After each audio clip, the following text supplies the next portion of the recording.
Good morning. My name is Joe. My pronouns are he and him. It's been a while. It's good to be back with you this morning. Greetings to those of you on Zoom. I can see you as well. Let's begin with a thought experiment. I'm going to invite you to close your eyes for a few minutes if you like. I'm going to ask you to think about 5 specific things, some memories and experiences. So it might help to close your eyes. You don't have to. I'm not asking you to write these things down or share them with anyone else. They're just for you, whatever comes to mind while I'm talking. So first question, what did you have for breakfast this morning? Or think about the last thing that you ate and drank, whatever that was. Number 2, think about an animal that has impacted you in some way. Maybe that's an individual animal, or it might be more abstract. Either is fine, some kind of animal that has shown up in your life. Number 3, what is a smell that you remember from your childhood? A scent that, whether it's good or bad, it takes you back to a specific place and time.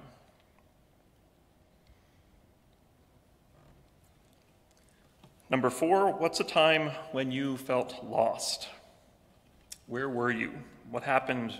What did it feel like to be lost?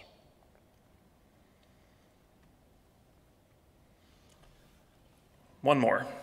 This time look to the future. What's one thing that you would like to have happen in the future?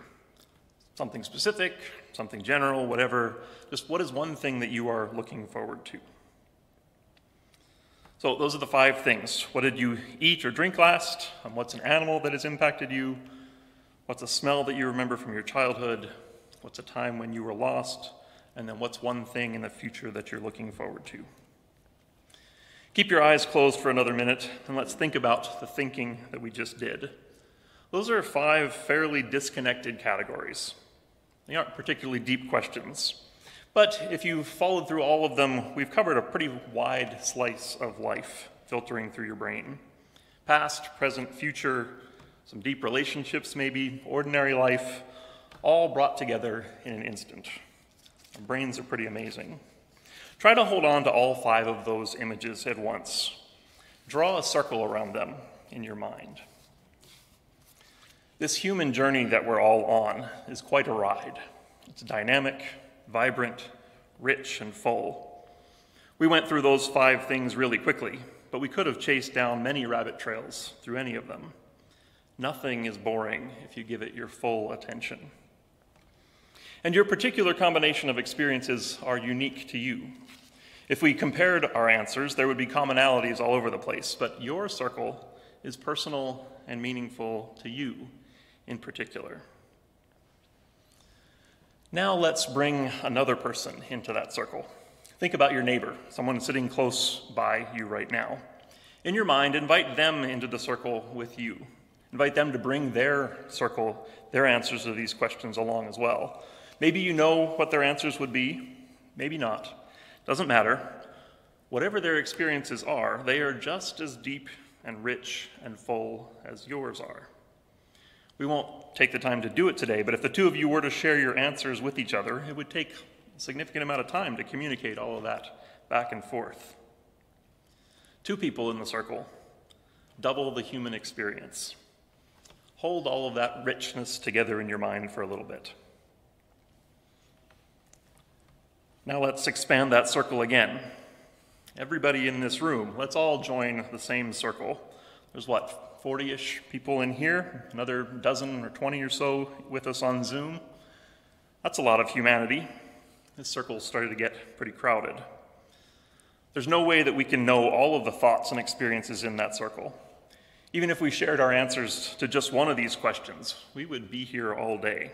But for a moment, try to picture us all together, all of us in our fullness in your circle. Now let's expand that again. There's 275,000 people in Saskatoon? Is your circle that big?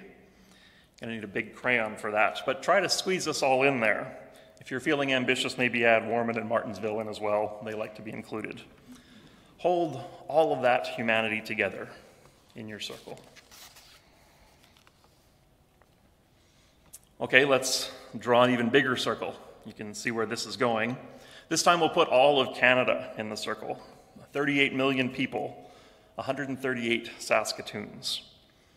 And each individual has their own answers to those 5 questions. They have their own memories and stories and preferences. Try to hold them all in your mind just for a second.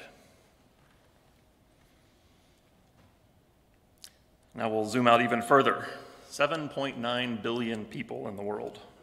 Make room for all of them in your circle. 7.9 billion humans sharing the planet. If you thought about each of them for just 1 second, it would take about 250 years to get through the list. And each one of them has an identity and a personality, a story, a life just as rich and detailed as yours. One more zoom out. Experts estimate there have been around 117 billion humans ever to be born on Earth. Just try to cram all of them into that circle. Again, these aren't single data points, but complex persons, each with a story just as vibrant and alive as yours. Individuals with a past, present, and future personality, desires and failures, and instincts and loves. So much humanity. Incredible. Okay, that's the end of the experiment. You can open your eyes now. What was that like, to go from the intensely personal to the extreme macro view in like 5 minutes or less? Intellectual whiplash, I suspect. If you're anything like me, I'm guessing at some point your brain just kind of checked out. Nope, can't do it, not playing this game anymore. It's too much to handle. We just can't deal with that level of complexity. I'm told that our brains can't actually process the idea of infinity. In this exercise, my brain checked out before we'd even left the city limits. Just like we went outward in that exercise, we could have gone inward as well, and we would have had much the same experience if we'd thought about the complexity of our internal systems, the cells that make up our systems, the atoms that make up the cells, and so on. At some point, there's trillions of cells, I'm told. Our brains can't handle that level of complexity either. Within us and beyond us, reality is too complex for us to comprehend in any kind of detail. The specifics are overwhelming. We live as beings of infinite complexity within an infinite universe. What do we do with that? How do we live in a world of overwhelming complexity? That's the question that I'm bringing in my sermons this month. We have lots of different responses to the complexity that's all around us and within us. Some of them are helpful responses, lead us towards growth and transformation and shalom, and many of them are less helpful and lead us towards stagnation, disintegration, and chaos. You can guess which direction I'm rooting for, but even as people of faith, we struggle with this, especially as people of faith, perhaps. How do we live in a world of overwhelming complexity? Most of the time, by pretending that we don't, that it's not. Some of you are familiar with Brian McLaren naming this as complexity bias. Our brains prefer a simple falsehood to a complex truth. Our brains prefer a simple falsehood to a complex truth. I like that. It's simple. Is it true? I don't know. The complex truth is that I'm just one of 7.9 billion humans alive. But that truth overwhelms my brain, so I substitute simple falsehoods. We live in the greatest country in the world. I'm a unique individual, an influencer, an essential worker. Now, what's happening over there doesn't affect me. Well, I have a personal relationship with Jesus. I know how to fix those problems. All these people are listening to me, so my ideas must be important. Right? I'm kind of invested in that one. And so on. It's not that any of those are false ideas. They're not malicious lies, but none of them are anywhere close to the whole truth. What is this? Some of you might recognize that, the most famous portrait in the world, the Mona Lisa. Or is it? It's very cool how our brains work to fill in the missing pieces. But this approximation just isn't nearly worth as much as the real thing. When reality is too much for us, we substitute a simplified version that helps us to cope. And along the way, accuracy suffers for the sake of efficiency. Sometimes that's a neat trick. Other times there's a whole lot more at stake. Uvalde, Texas, 19 children and 2 adults murdered by a man with a gun. Unspeakable tragedy. How do we respond to such a horrible truth? My corner of the internet instantly erupted into the familiar debates. Gun control versus gun rights. Ban assault rifles. No, we need to arm the teachers. The left wants to take away your freedom. The right doesn't care about your children. So many simple falsehoods. This wouldn't have happened if I was in charge. I'm on the right side. Of course, there were the usual rounds of thoughts and prayers. I care. I'm involved. I'm part of a good community.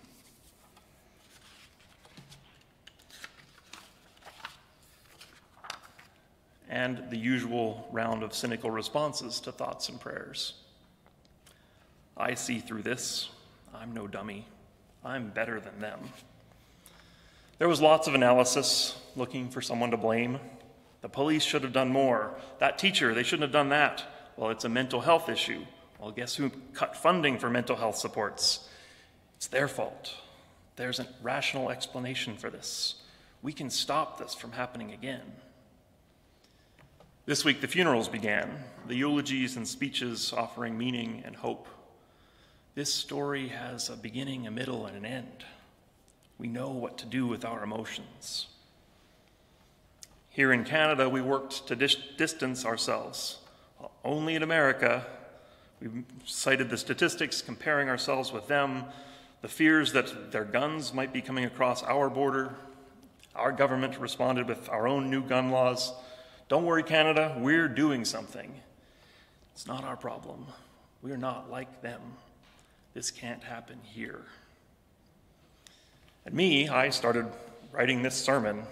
It's a tragedy, but if I can make sense of it, then my understanding of the world doesn't have to change. This fits into my understanding. Everything's going to be all right. And in general, life went on for 99.999% of us. This is just something that happens. We got to keep moving forward. No doubt you're in the middle of your own thoughts and feelings and reactions. All of them have some validity, and none of them are entirely true. Don't get me wrong, some of these are definitely more true than others. I will be glad to share my correct opinions if you care to ask. But none of them are the whole truth. What is the whole truth? Don't ask me that. I came across this poem from Marie Andrew on the day of another tragedy, the day after Putin's armies invaded Ukraine. I am washing my face before bed while a country is on fire. It feels dumb to wash my face and dumb not to. It has never been this way, and it has always been this way.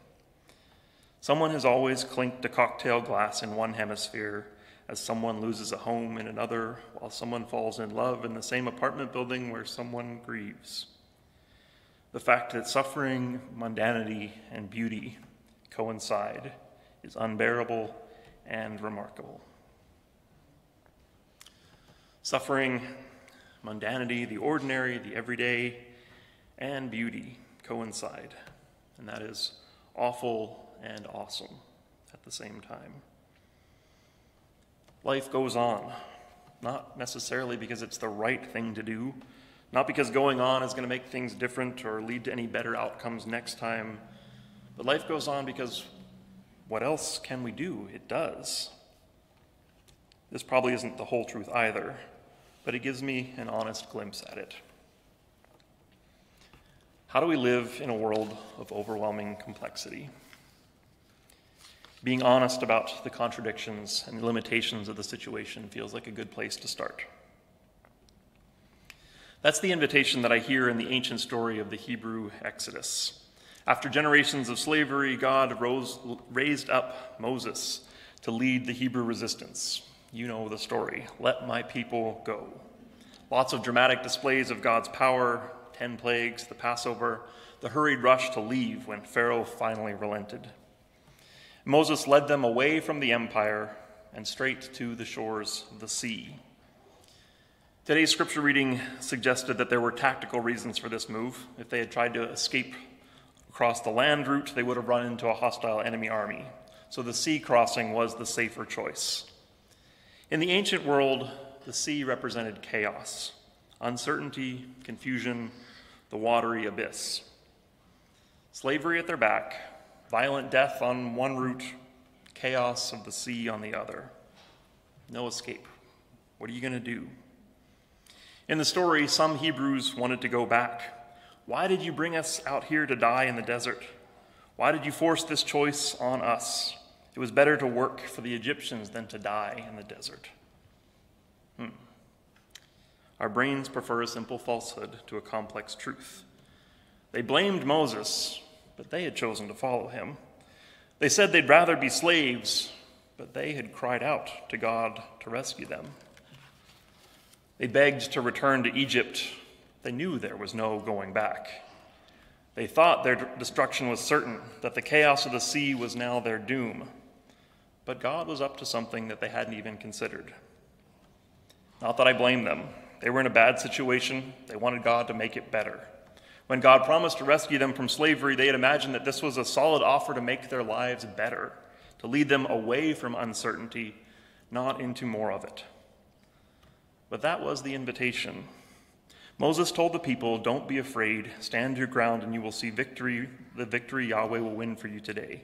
Though you see Egypt today, you will never see it again. God will do the fighting for you. You have only to keep still." God will handle the chaos. God is bigger than what you see. You have only to keep still. Some of us feel this need for resolution, and we want to give the story a happy ending. Kind of. There is one. You know what happens next. God parted the waters of the sea, so the Hebrews walked through on dry ground. And when Pharaoh tried to bring his army after them, God brought the waters back together. The greatest military power in the world drowned, while Miriam led the Hebrews in a dance party safe on the other shore. Yay, God! Problem solved. No more chaos. Except that they were still stuck in the middle of the story. Now they were stuck in the desert. They quickly ran out of water and food. There were insurrections and betrayals and terrorist attacks, earthquakes, a plague of snakes, and more. The chaos did not end at the sea. "Why did you bring us out here to die in the wilderness?" they complained at the Red Sea. And Moses told them that God would fight for them, that they should be still. Guess what? They still died in the desert. All but 2 of them, the stories say. God was on their side, bigger than their problems, and they still lost, still strayed, still died. There were happy endings along the way, sure. Each of those endings contained the seeds of the next problem, the next injustice, the next conflict. Same story when the Hebrews finally reached the Promised Land. Always another battle to fight, another famine to endure, another injustice to suffer through. 1 step forward, 2 steps back. That's the story of the Hebrew Bible, the New Testament as well. God did not rescue people out of chaos, not for long. God was with them, and still the world spins madly on. What do we do with that? Does that mean that God is not the rescuer that we want God to be? Or does it mean that there's something else going on, that this story is not about our safety and comfort and salvation? How do we live in a world, a universe that is too big for us to comprehend? What does it mean to have faith in a God who does not solve our problems, who leads us into the chaos without resolving it for us? You expecting me to answer that? Okay, I won't leave you hanging entirely. Can't help myself. 2 attempts to resolve this into some kind of good news. One, that call from Exodus to be still. Keep silent is a common translation. hold your peace in the old King James Version. That seems like an appropriate response to the complexity of the world. What do I have to say about the mysteries and tragedies and drama all around us? I don't have the answers to gun violence or the war in Ukraine or someone else's struggles. As one of my favorite comedians puts it, what I should have said was nothing. Doesn't mean that I do nothing. There are plenty of ways to be helpful in any situation without having to have it all figured out. But believing that it's on me, that is another simple falsehood. Dr. Christina Cleveland says that that's like an inadvertent form of Christian agnosticism. I was calling myself a believer, but I was out there speaking at events because I thought, if I don't say it, it won't get said. If I don't fix it, it won't get fixed. If I don't protect these people, they won't be protected. But wait, isn't there some spirit or universe or divine force that is working that I can relinquish my cares to? Accepting the complexity of the universe is actually a great starting point for faith. I can't figure this out. I can't resolve the problems or write the happy endings. I'm stuck in the middle of the story with everyone else. From that place, I can either resist and pretend, or I can trust. Doesn't mean I'll get what I want. But what if there is a spirit hovering over these waters beyond my ability to see or understand? What if? One more way that this is good news is that it lowers the stakes and releases the pressures in our relationships. Some of you have been through the workshop on church conflict that Tim Nickel has led us in. Tim's teaching focused on how to have courageous conversations, moving from a place of disagreement towards a place of healing and growth. Two of the key points, Tim said, are being willing to experience discomfort, and to expect and accept non-closure. I think there's a link between the existential question about the complexity of the universe and the difficulty of these courageous conversations. When I'm talking to somebody who disagrees with me, let's say it's about gun control, I have a whole lot of emotions invested towards that other person. Frustration about the disagreement, anger at their inability to see their position that is opposed to mine. I have anxiety around my own inability to speak clearly, to convince them that I'm right, all that stuff. And it feels like all of that tension is coming from them. If they would just get it, if they would see it my way, everything would be better. But that's the simple falsehood in two ways. For one, I might be certain, but that doesn't mean I'm right. I don't actually have all the answers. Gun violence is a complex problem that's far beyond me. And two, that tension isn't coming from them. That tension exists everywhere around us. It's in the air. It's this existential crisis. And that is the problem. That other person on the other side of the argument, they are simply the conduit. They're the face that I'm putting onto the problem. They aren't the source of the problem. They're just the one who's bringing it to my attention right now in this particular moment. Hard to remember that in the middle of a debate. But if I can see that that tension exists beyond us, not there, but there, then that opens the possibility that maybe we can come alongside each other. Maybe we can become partners in trying to work at this thing, trying to help each other carry it and deal with this infinite universe of complexity. It opens the door to teamwork instead of adversity. Then that second piece of accepting and expecting non-closure. We're not going to solve this in a single conversation. We didn't start the fire. It's been always burning since the world's been turning. So pressure's off then. We're not going to fix this. The best we can do is move a little closer, understand one another just a little bit more, take the next step towards whatever it is that comes next. How do we live as finite, limited beings in a world of infinite complexity?